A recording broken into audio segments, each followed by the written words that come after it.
Now we'll start the cleaning of the chain. Let's go.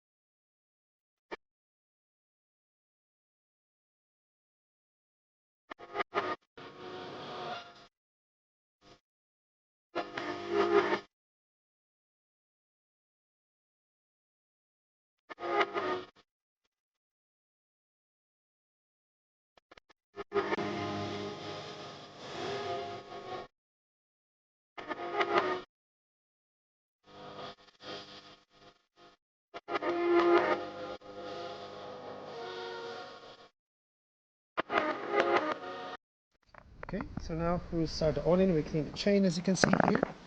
We cleaned it, it's very clean, so now we're gonna oil it. But when you oil, we have to put a towel behind that because you don't want the oil to go to the tire. Okay, let's go. It's be very delicate. Rotation move.